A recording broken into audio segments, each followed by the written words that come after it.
France کی ایک company نے ہمارے پیارے آقا صلی اللہ علیہ وآلہ وسلم کی مبارک آواز کو ریکارڈ کر دیا ہے۔ انہوں نے کہا کہ 2030 تک یہ خطبہ آپ ٹی وی پہ دیکھ رہے ہوں۔ ایسی تحقیق ہو رہی ہے فرانس میں، ایسی تحقیق ہو رہی ہے۔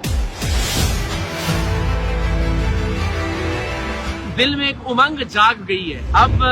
ایک خواہش بیدار ہو گئی ہے۔ بسم اللہ الرحمن الرحیم، السلام علیکم۔ پاکستان میں ایک بہت منفرد، ایک بہت حساس دعویٰ کیا گیا ہے، اور وہ دعویٰ یہ ہے کہ فرانس کی ایک کمپنی نے ہمارے پیارے آقا صلی اللہ علیہ وآلہ وسلم کی مبارک آواز کو ریکارڈ کر لیا ہے۔ ان کی آواز میں خطبہ حجۃ الوداع کی ریکارڈنگ کر لی گئی ہے، اور بہت جلد وہ ریکارڈنگ ہم ٹیلی ویژن پر، ڈیجیٹل میڈیا پر دیکھ سکیں گے۔ تو یہ ایک ایسا دعویٰ تھا کہ ایک مسلمان کی حیثیت سے اس نے ہم سب کو ہلا کر رکھ دیا جذباتی طور پر۔ ظاہر ہے اس میں جو شرعی نقطہ نظر ہے وہ ایک جانب، لیکن جو جذباتی معاملہ ہے ہم سب کا، وہ اپنے عروج پر ہے۔ ہماری زندگیوں کی اس سے بابرکت ساتھ کوئی اور ہو ہی نہیں سکتی، یا اس سے بہترین لمحہ کوئی اور ہو ہی نہیں سکتا کہ ہم اس طرح کی کسی چیز کا تجربہ کریں جو ہمارے پیارے آقا حضرت محمد مصطفیٰ صلی اللہ علیہ وآلہ وسلم کے نام نامی سے منسوب ہو۔ تو ظاہر ہے جذباتی طور پر تمام پاکستانی اس موضوع کے حوالے سے مزید جاننا چاہتے ہیں۔ وہ جاننا چاہتے ہیں کہ کیا واقعتاً فرانس کی کسی کمپنی نے پیارے آقا صلی اللہ علیہ وآلہ وسلم کی آواز مبارک کو ریکارڈ کر لیا ہے؟ کیا اس طرح کا کوئی کام یا اس طرح کی کوئی تحقیق جاری ہے؟ کیا اس طرح کی کوئی مشین مارز وجود میں آ گئی ہے کہ جو ماضی میں جا کر وہاں کی آوازوں کو ریکارڈ کر سکے؟ تو میں یورپ میں موجود تھا ایک ذاتی اور نجی سلسلے میں، تو میں نے فوراً فرانس کا رخ کیا۔ میں اس وقت پیرس میں موجود ہوں، اور میں نے چاہا کہ پیرس جا کر وہاں میں کچھ تحقیق کروں، محققین سے بات کروں، کچھ اداروں سے رابطہ کروں، کچھ صحافیوں سے بات کروں، اور یہ جاننے کی کوشش کروں کہ کیا واقعتاً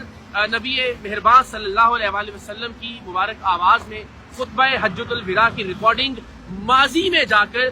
آواز کی لہروں کو ریکارڈ کرتے ہوئے کسی طرح سے حاصل کر لی گئی ہے، یا اس پر کوئی کام جاری ہے یا نہیں۔ یہ دعویٰ کیا گیا تھا جسٹس نذیر غازی صاحب کی جانب سے ایک انٹرویو میں۔ فرانس کی ایک کمپنی جو ہے اس نے رسول اللہ صلی اللہ علیہ وسلم کا خطبہ حجۃ الوداع ریکارڈ کر لیا ہوا ہے۔ انہوں نے کہا کہ 2030 تک یہ خطبہ آپ ٹی وی پہ دیکھ رہے ہوں۔ اس کی انہوں نے وضاحت بھی دی، اس پر بھی میں بات کروں گا، لیکن ان کا یہ کہنا تھا، جو ان کی وضاحت بعد میں سامنے آئی، کہ 1992 میں جب وہ فرانس تشریف لائے تو ڈاکٹر حمید اللہ جو کہ ایک محقق ہیں، ان سے ان کی ملاقات ہوئی، اور انہوں نے انہیں بتایا کہ فرانس کی ایک کمپنی خطبہ حجۃ الوداع کی ریکارڈنگ حاصل کرنے میں کامیاب ہو گئی ہے، ماضی میں موجود آواز کی لہروں کو ریکارڈ کرنے کے ذریعے۔ ہم نے جب یہاں آ کر کچھ تحقیق کی، اور ہماری خواہش تھی کہ ہم ڈاکٹر حمید اللہ صاحب سے ملاقات کریں، تو ہمیں معلوم ہوا کہ ڈاکٹر حمید اللہ یہاں فرانس کے تحقیق کے ادارے سے منسلک رہے، جو نیشنل ادارہ برائے سائنسی تحقیق ہے، اس سے وابستہ رہے، لیکن 2002 میں امریکی ریاست فلوریڈا میں ان کا انتقال ہو چکا تھا۔ تو ظاہر ہے یہ واقعہ 2002 سے پہلے کا ہے، اور اس کی وضاحت بھی جسٹس نذیر غازی صاحب نے فرما دی، اور وضاحت کی تھی کہ 1992 میں ڈاکٹر حمید اللہ نے ان سے یہ بات شیئر کی تھی۔ تو ہم نے فرانس میں محققین سے بات کر کے، جہاں مختلف اداروں سے رابطہ کر کے، مختلف صحافیوں سے بات کر کے جو تحقیقات کی ہیں، جو معلومات حاصل کی ہیں، ان کے مطابق کیا واقعتاً آقائے نامدار حضرت محمد مصطفیٰ صلی اللہ علیہ وآلہ وسلم کی مبارک آواز کو ریکارڈ کر لیا گیا ہے؟ کیا ایسا ہو رہا ہے؟ کیا ایسا ہو سکتا ہے؟ اور اگر ایسا ہو رہا ہے تو فرانس ہی کی کسی کمپنی نے اس کا انتخاب کیوں کیا؟ اور اگر فرانس کی کسی کمپنی نے ماضی میں آوازوں کو ریکارڈ کرنے کا ہنر حاصل کر ہی لیا ہے، یا ایسی کوئی مشین ایجاد کر ہی لی ہے، تو سوال ہی پیدا ہوتا ہے کہ ان کا پہلا انتخاب خطبہ حجۃ الوداع کیوں ہے؟ اس حوالے سے بہت سارے سوالات تھے جو جواب طلب تھے، جن کے جواب ہم نے یہاں پہ حاصل کرنے کی کوشش کی ہے۔ کیا واقعتاً ہم آنے والے کچھ مہینوں میں، آنے والے کچھ ہفتوں میں، آنے والے کچھ سالوں میں پیارے آقا صلی اللہ علیہ وآلہ وسلم کی آواز سن سکیں گے؟ اگر سن سکیں گے تو کیا وہ آواز مصدقہ ہوگی؟ اس بات کی کیا گارنٹی ہوگی کہ وہ آواز جو منسوب کی جا رہی ہے ہمارے پیارے آقا سرور کائنات حضرت محمد مصطفیٰ صلی اللہ علیہ وآلہ وسلم سے، وہ انہی کی آواز ہے؟ اور پھر فرانس، جہاں پر بہت سارے سوالات ہیں مذہبی دل آزاریوں کو لے کر، یہاں ہم جانتے ہیں کہ حجاب پر پابندی کے حوالے سے بہت سارے معاملات ہیں جن پر تنقید کی جاتی رہی ہے، یہاں توہین آمیز خاکوں کے حوالے سے، تو کیا ایسا ملک یا ایسی نیشن اس کی جانب سے آنے والی کوئی آواز کہ جن کو منسوخ کیا جائے کیا ہم تسلیم کر لیں گے کہ وہ واقعتاً خطبہ حجۃ الوداع کی آواز ہے؟ تو جناب اس پر جو میری تحقیق ہے اس کے حوالے سے بھی آپ کو آگاہ کریں گے، لیکن میں بہت شکر گزار ہوں ہمارے ساتھ ایاز محمود صاحب جو پچھلے 11-12 برس سے یہاں پیرس میں فرانس میں جرنلزم کر رہے ہیں، پاکستان سے ان کا تعلق ہے لیکن تقریباً 12 برس سے یہاں صحافت کر رہے ہیں، تو میں ان کو شکریہ ایاز بھائی، thank you so much, please اگر آپ تشریف لائیے۔ تھوڑا سا ذرا ہم لاؤڈ ہوں گے کیونکہ ظاہر ہم چونکہ اس نیت سے یہاں نہیں آئے تھے کہ کیمرہ اور مائک ہوتا، لیکن یہ یقیناً ایسا موضوع ہے کہ جب میں نے سنا تو سچی بات ہے کہ بہت دیر آنکھیں نم رہیں کہ یار یہ کیسا لمحہ ہوگا اگر واقعتاً ایسا کبھی ہو جائے۔ مجھے نہیں معلوم کہ شرعاً کیا معاملہ ہے اس پہ مفتیان کرام اور علماء اپنی، لیکن ایک مسلمان اور عاشق رسول کی حیثیت سے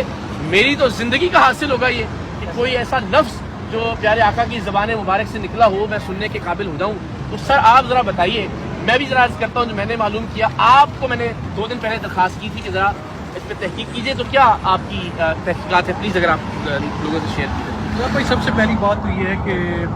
فرانس میں آپ نے جب مجھے یہ اس حوالے سے بتایا تو میں نے اس کے حوالے سے کافی تحقیقات کی، چاہے مذہبی اسکالرس ہیں ان سے ملاقات کی، ان سے ٹیلیفون پہ بات کی،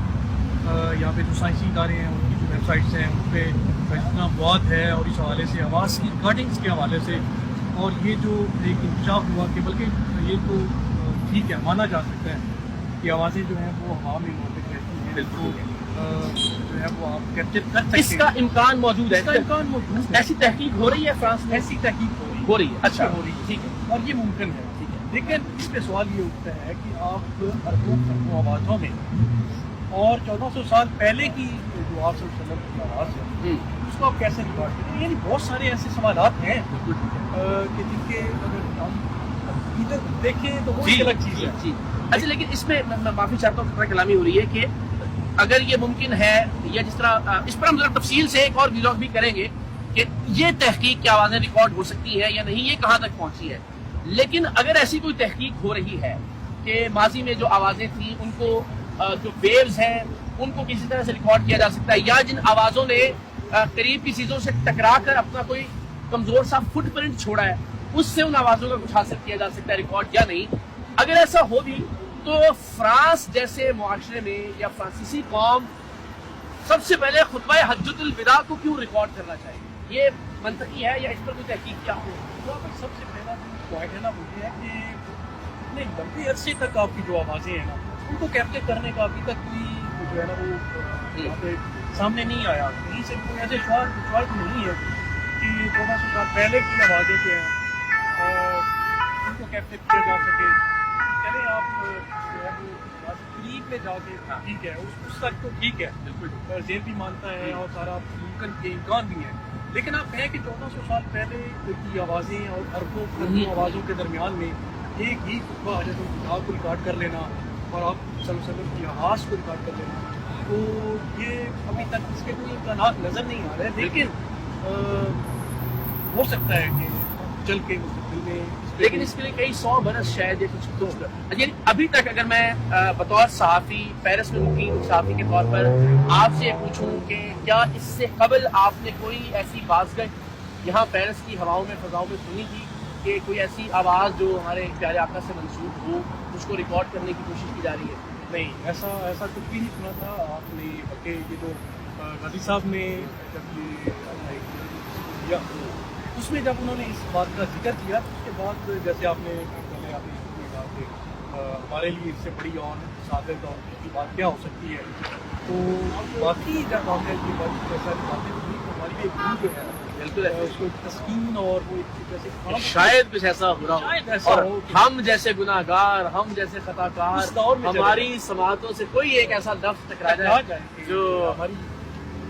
ہر مسلمان کی خواہش ہے، اور اس سے بڑی خواہش اور اس سے بڑی صادق اور وہ کوئی نہیں سکتی بے شک، لیکن اقرار بڑی ابھی تک ایسے کوئی خواہش نہیں ہے، اور ابھی آپ نے جیسے ذکر کیا کہ انہوں نے 1992 میں ان سے ملاقات کی، پھر 2002 میں ان کی ڈیتھ ہو گئی سب میں، اس کے بعد اتنی عرصے کے بعد 30-35 سالوں کے بعد پھر انہوں نے یہ بات جو ہے اس کا ذکر کیا، تو یہ ساری چیزیں اگر دیکھی جائیں تو سوال یہ نشان ہے، لیکن ظاہر ہے چونکہ یہ بھی میں وضاحت کر دوں، تھینک یو سو مچ ریاض بھائی، بہت بہت شکریہ، اس حوالے سے مزید آپ سے رابطہ رہے گا، اور ہم چاہیں گے کہ آپ سے ویڈیو لنک پہ یا کسی طرح سے ہم ضرور بات کرتے رہیں. Thank you very much. بڑی نوازش